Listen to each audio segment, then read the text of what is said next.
يا عباد لا خوف عليكم اليوم ولا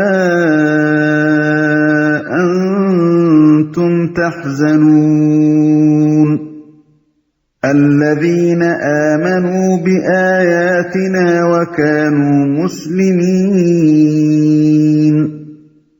ادخلوا الجنة أنتم وأزواجكم تحبرون يطاف عليهم بصحاف من ذهب وأكواب وفيها ما تشتهيه الأنفس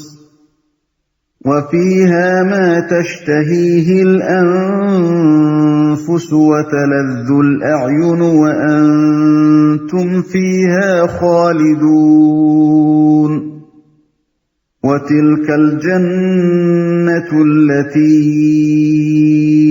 أورثتموها بما كنتم تعملون لكم فيها فاكهة كثيرة منها تأكلون۔ اس روز ان لوگوں سے جو ہماری آیات پر ایمان لائے تھے اور مطیع فرمان بن کر رہے تھے کہا جائے گا کہ اے میرے بندو، آج تمہارے لیے کوئی خوف نہیں ہے اور نہ تمہیں کوئی غم لاحق ہوگا۔ داخل ہو جاؤ جنت میں، تم اور تمہاری بیویاں، تمہیں خوش کر دیا جائے گا۔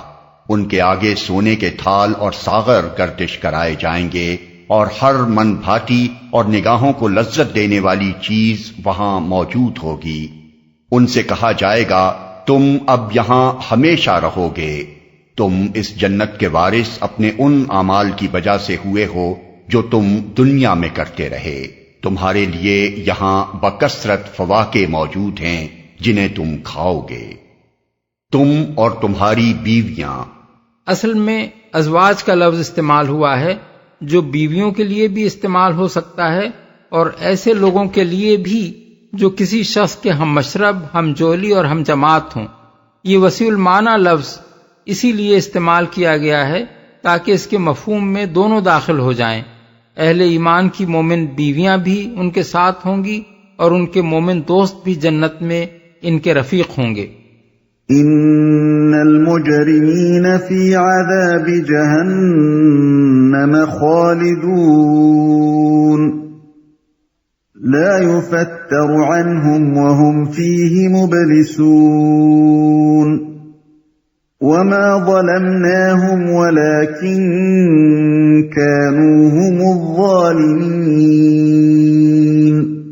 رہے مجرمین تو وہ ہمیشہ جہنم کے عذاب میں مبتلا رہیں گے، کبھی ان کے عذاب میں کمی نہ ہوگی اور وہ اس میں مایوس پڑے ہوں گے۔ ان پر ہم نے ظلم نہیں کیا بلکہ وہ خود ہی اپنے اوپر ظلم کرتے رہے۔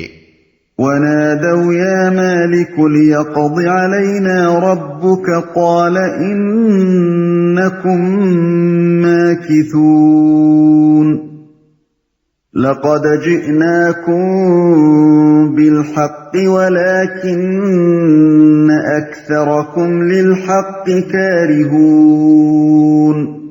وہ پکاریں گے اے مالک، تیرا رب ہمارا کام ہی تمام کر دے تو اچھا ہے۔ وہ جواب دے گا تم یوں ہی پڑے رہو گے، ہم تمہارے پاس حق لے کر آئے تھے مگر تم میں سے اکثر کو حق ہی ناگوار تھا۔ اے مالک، مالک سے مراد ہے جہنم کا داروغہ، جیسا کہ فحوائے کلام سے خود ظاہر ہو رہا ہے۔ حق ہی ناگوار تھا، یعنی ہم نے حقیقت تمہارے سامنے کھول کر رکھ دی مگر تم حقیقت کے بجائے افسانوں کے دل دادا تھے اور سچائی تمہیں سخت ناگوار تھی۔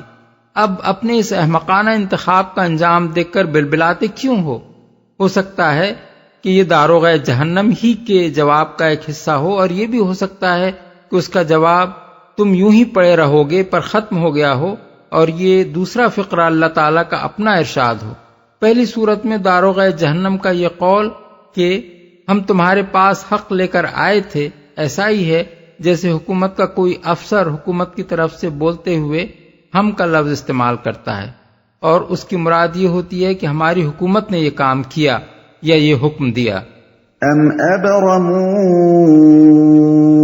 أَمْرًا فَإِنَّا مُبْرِمُونَ أَمْ يَحْسَبُونَ أَنَّا لَا نَسْمَعُ سِرَّهُمْ وَنَجْوَاهُمْ بَلَى وَرُسُلُنَا لَدَيْهِمْ يَكْتُبُونَ کیا ان لوگوں نے کوئی اقدام کرنے کا فیصلہ کر لیا ہے؟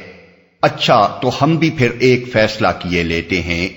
کیا انہوں نے یہ سمجھ رکھا ہے کہ ہم ان کی راز کی باتیں اور ان کی سرگوشیاں سنتے نہیں ہیں؟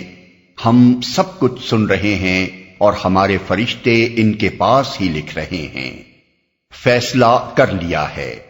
اشارہ ہے ان باتوں کی طرف جو سرداران قریش اپنی خفیہ مجلسوں میں رسول اللہ صلی اللہ علیہ وسلم کے خلاف کوئی فیصلہ کن قدم اٹھانے کے لیے کر رہے تھے۔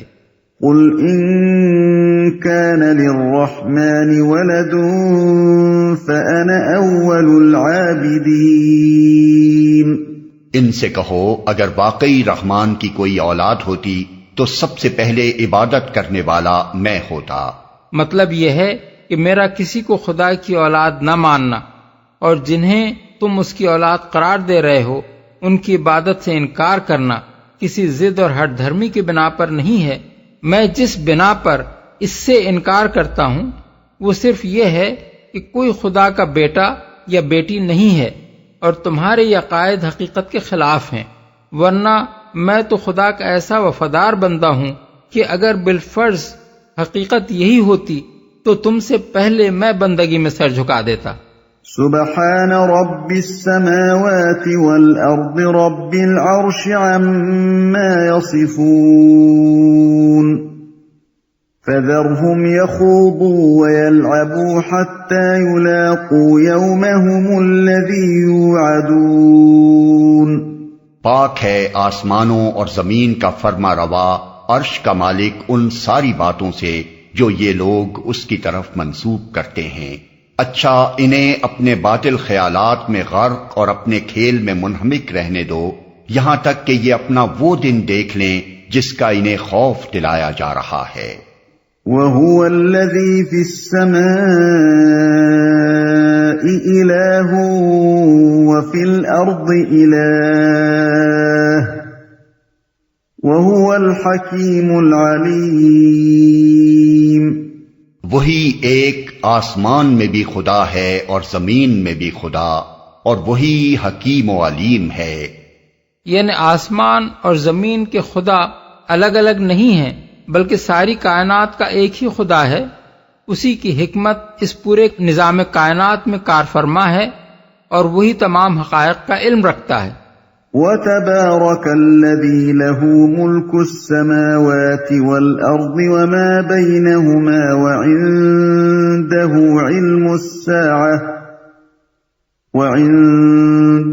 عِلْمُ السَّاعَةِ وَإِلَيْهِ تُرْجَعُونَ۔ بہت بالا و برتر ہے وہ جس کے قبضے میں زمین اور آسمانوں اور ہر اس چیز کی بادشاہی ہے جو زمین و آسمان کے درمیان پائی جاتی ہے، اور وہی قیامت کی گھڑی کا علم رکھتا ہے اور اسی کی طرف تم سب پلٹائے جانے والے ہو۔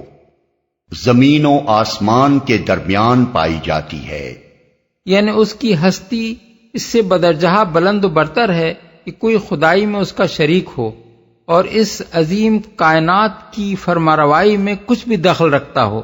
زمین و آسمان میں جو بھی ہیں، خواہ وہ انبیاء ہوں یا اولیاء، فرشتے ہوں یا جن یا ارواح، ستارے ہوں یا سیارے، سب اس کے بندے اور غلام اور تابع فرمان ہیں۔ ان کا کسی خدائی صفت سے متصف یا خدائی اختیار کا حامل ہونا قطعی ناممکن ہے۔ تم سب پلٹائے جانے والے ہو، یعنی دنیا میں تم خواہ کسی کو اپنا حامی و سرپرست بناتے پھرو، مگر مرنے کے بعد تمہارا سابقہ اسی خدا سے پڑنا ہے اور اسی کی عدالت میں تم کو اپنے اعمال کی جواب دہی کرنی ہے۔ وَلَا يَمْلِكُ الَّذِينَ يَدْعُونَ مِن دُونِهِ الشَّفَاعَةَ إِلَّا مَن شَهِدَ بِالْحَقِّ وَهُمْ يَعْلَمُونَ۔ اس کو چھوڑ کر یہ لوگ جنہیں پکارتے ہیں وہ کسی شفاعت کا اختیار نہیں رکھتے الا یہ کہ کوئی علم کی بنا پر حق کی شہادت دے۔ اس فقرے کے کئی مفہوم ہیں۔ ایک یہ کہ لوگوں نے جن جن کو دنیا میں معبود بنا رکھا ہے وہ سب اللہ کے حضور شفاعت کرنے والے نہیں ہیں۔ ان میں سے جو گمراہ و بدراہ تھے وہ تو خود وہاں مجرم کی حیثیت سے پیش ہوں گے، البتہ وہ لوگ ضرور دوسروں کی شفاعت کرنے کے قابل ہوں گے جنہوں نے علم کے ساتھ نہ کہ بے جانے بوجھے حق کی شہادت دی تھی۔ دوسرے یہ کہ جنہیں شفاعت کرنے کا اختیار حاصل ہوگا وہ بھی صرف ان لوگوں کی شفاعت کر سکیں گے جنہوں نے دنیا میں جان بوجھ کر نہ کہ غفلت و بے خبری کے ساتھ حق کی شہادت دی ہو۔ کسی ایسے شخص کی شفاعت نہ وہ خود کریں گے نہ کرنے کے مجاز ہوں گے جو دنیا میں حق سے برگشتہ رہا تھا یا بے سمجھے بوجھے اشہد اللہ الہ الا اللہ بھی کہتا رہا اور دوسرے الہوں کی بندگی بھی کرتا رہا۔ تیسرے یہ کہ کوئی شخص اگر یہ کہتا ہے کہ اس نے جن کو معبود بنا رکھا ہے وہ لازماً شفاعت کے اختیارات رکھتے ہیں اور انہیں اللہ تعالیٰ کے ہاں ایسا زور حاصل ہے کہ جسے چاہیں بخشوا لیں قطع نظر اس سے کہ اس کے اعمال و عقائد کیسے ہی ہوں، تو وہ غلط کہتا ہے۔ یہ حیثیت اللہ کے ہاں کسی کو بھی حاصل نہیں ہے۔ جو شخص کسی کے لیے ایسی شفاعت کے اختیارات کا دعویٰ کرتا ہے وہ اگر علم کی بنا پر اس بات کی مبنی بر حقیقت شہادت دے سکتا ہو تو ہمت کر کے آگے آئے، لیکن اگر وہ ایسی شہادت دینے کی پوزیشن میں نہیں ہے اور یقیناً نہیں ہے تو خواہ سنی سنائی باتوں پر یا محض قیاس و وہم و گمان کی بنیاد پر ایسا ایک عقیدہ گھڑ لینا سراسر لغو اور اس خیالی بھروسے پر اپنی عاقبت کو خطرے میں ڈال لینا قطعی حماقت ہے۔ اس آیت سے ضمناً دو بڑے اہم اصول بھی مستنبط ہوتے ہیں۔ اول اس سے معلوم ہوتا ہے کہ علم کے بغیر حق کی شہادت دینا چاہے دنیا میں معتبر ہو مگر اللہ کے ہاں معتبر نہیں ہے۔ دنیا میں تو جو شخص کلمہ شہادت زبان سے ادا کرے گا ہم اس کو مسلمان مان لیں گے اور اس کے ساتھ مسلمانوں کا سا معاملہ کرتے رہیں گے جب تک وہ کھلم کھلا کفر سری کا ارتکاب نہ کرے، لیکن اللہ کے ہاں صرف وہی شخص اہل ایمان میں شمار ہوگا جس نے اپنی بساط علم و عقل کی حد تک یہ جانتے اور سمجھتے ہوئے لا الہ الا اللہ کہا ہو کہ وہ کس چیز کا انکار اور کس چیز کا اقرار کر رہا ہے۔ ثانیاً اس سے قانون شہادت کا یہ قاعدہ نکلتا ہے کہ گواہی کے لیے علم شرط ہے۔ گواہ جس واقعے کی گواہی دے رہا ہو اس کا اگر اسے علم نہیں ہے تو اس کی گواہی بے معنی ہے۔ یہی بات نبی صلی اللہ علیہ وسلم کے ایک فیصلے سے بھی معلوم ہوتی ہے۔ آپ نے گواہ سے فرمایا اذا رأیت مثل الشمس فاشهد والا فدع، احکام القرآن للجساس۔ اگر تو نے واقعے کو خود اپنی آنکھوں سے اس طرح دیکھا ہے جیسے تو سورج کو دیکھ رہا ہے تو گواہی دے ورنہ رہنے دے۔ وَلَئِن سَأَلْتَهُم مَّنْ خَلَقَهُمْ لَيَقُولُنَّ اللَّهُ فَأَنَّىٰ يُؤْفَكُونَ وَقِيلِهِ يَا رَبِّ إِنَّ هَٰؤُلَاءِ قَوْمٌ لَّا يُؤْمِنُونَ۔ اور اگر تم ان سے پوچھو کہ انہیں کس نے پیدا کیا ہے تو یہ خود کہیں گے کہ اللہ نے، پھر کہاں سے یہ دھوکہ کھا رہے ہیں۔ قسم ہے رسول کے اس قول کی کہ اے رب یہ وہ لوگ ہیں جو مان کر نہیں دیتے۔ خود کہیں گے کہ اللہ نے۔ اس کے دو مطلب ہیں۔ ایک یہ کہ اگر تم ان سے پوچھو کہ خود ان کو کس نے پیدا کیا ہے تو کہیں گے کہ اللہ نے۔ دوسرے یہ کہ اگر تم ان سے پوچھو کہ ان کے معبودوں کا خالق کون ہے تو یہ کہیں گے کہ اللہ، جو مان کر نہیں دیتے۔ یہ قرآن مجید کی نہایت مشکل آیات میں سے ہے جس میں نحو کا یہ نہایت پیچیدہ سوال پیدا ہوتا ہے کہ وقیل ہی میں واو کیسا ہے اور اس لفظ کا تعلق اوپر کے سلسلہ کلام میں کس چیز کے ساتھ ہے۔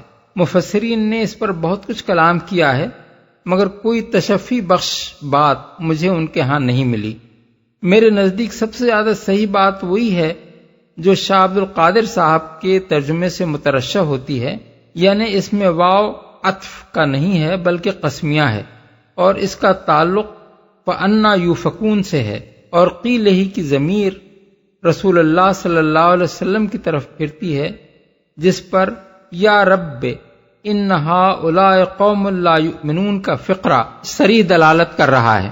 آیت کا مطلب یہ ہے کہ قسم ہے رسول کے اس قول کی کہ اے رب، یہ وہ لوگ ہیں جو مان کر نہیں دیتے۔ کیسی عجیب ہے ان لوگوں کی فریب خوردگی کہ خود تسلیم کرتے ہیں کہ ان کا اور ان کے معبودوں کا خالق اللہ تعالی ہی ہے، اور پھر بھی خالق کو چھوڑ کر مخلوق ہی کی عبادت پر اصرار کیے جاتے ہیں۔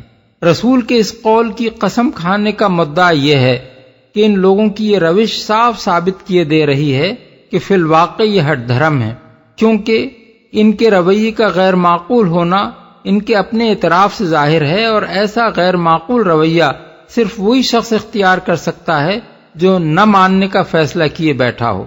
بالفاظ دیگر یہ قسم اس معنی میں ہے کہ بالکل ٹھیک کہا رسول نے، فی الواقع یہ مان کر دینے والے لوگ نہیں ہیں۔ فاصفح عنهم وقل سلام فسوف يعلمون۔ اچھا اے نبی، ان سے درگزر کرو اور کہہ دو کہ سلام ہے تمہیں، ان قریب انہیں معلوم ہو جائے گا۔ سلام ہے تمہیں یعنی ان کی سخت باتوں اور تضحیک و استہزاء پر نہ ان کے لیے بد دعا کرو اور نہ ان کے جواب میں کوئی سخت بات کہو، بس سلام کر کے ان سے الگ ہو جاؤ۔